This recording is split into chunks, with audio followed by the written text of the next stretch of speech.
In the afternoon, when school was out and the last one had left with his dirty little snuffling nose, instead of going home, I would go down the hill to the spring where I could be quiet and hate them. It would be quiet there, then, with the water bubbling up and away, and the sun slanting quiet in the trees, and the quiet smelling of damp and the rotting leaves and new earth, especially in the early spring, for it was worse then.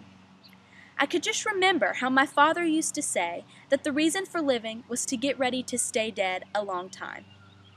And when I would have to look at them day after day, each with his and her secret, and selfish thought, and blood strange to each other blood, and strange to mine, and think that this seemed to be the only way I could get ready to stay dead, I would hate my father for having ever planted me.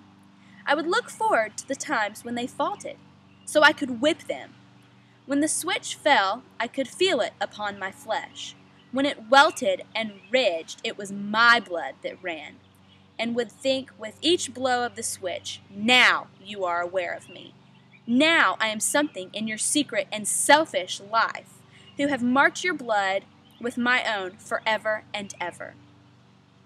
And so I took Anne's. I saw him pass the schoolhouse 3 or 4 times before I learned that he was driving 4 miles out of his way to do it.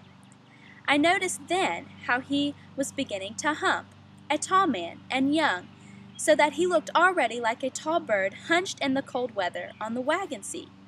He would pass the schoolhouse, the wagon creaking slow, his head turning slow to watch the door of the schoolhouse as the wagon passed, until he went on around the curve and out of sight. One day I went to the door and stood there when he passed. When he saw me, he looked quickly away and did not look back again. In the early spring it was worse.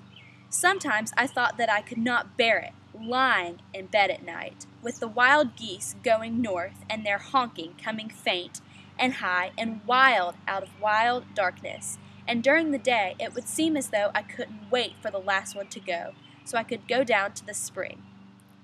And so, when I looked up that day and saw Anne standing there in his Sunday clothes, turning his hat round and round in his hands, I said, "If you've got any women folks, why in the world don't they make you get your hair cut?"